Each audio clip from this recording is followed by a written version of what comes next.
Everybody's around this bitch chasing the bag. I gotta get to the bag. But what if I told you that the bag was you? We live in a world that teaches us to chase money like it's the highest value. But money was created to represent value. And that value has always been us. We are the value. Money only has its power when it's backed by something. Historically, that something has always been us. Our time, our labor, our intellect, our soul. When I say you are the currency, I'm not being poetic. I'm being factual. Every system that exists, from capitalism to entertainment to tech, thrives off of human energy. And that energy isn't free. It costs us every time it's extracted. But I'm going to give you some real game. If you knew your true value, would you still be chasing money? Or would you start aligning your life with your worth? Money isn't real in a sense that it's just paper or numbers on a screen. It's an agreed upon illusion. But energy is very much real. When you wake up and clock into that job,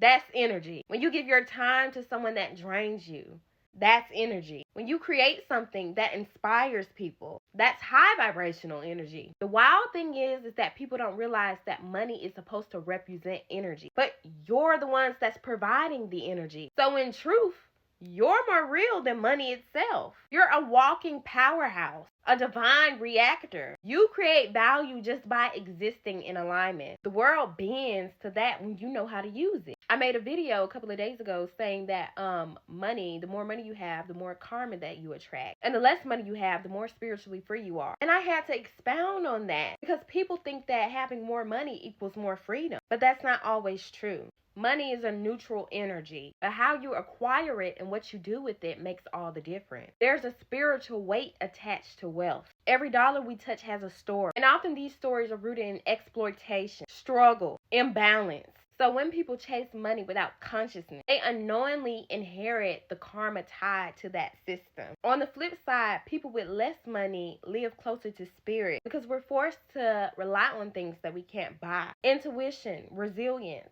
divine timing. We're forced to rely on source. That's why some of the most freest people you meet don't have much, but they have peace within and without. And that's the real wealth. Now let's not sugarcoat it. Our ancestors were literally currency. We were bought, sold, traded, insured. Not because we were weak, but because of our power, our labor, and divinity were so immense that they tried to own it, control us. We weren't just sold for our physical labor and what we can do for these people. We were sold for our potential, our wound, our mind, our language, our rhythm, our innovation. They saw our value before we were even allowed to. And in many ways, this mindset has not left. Systems today still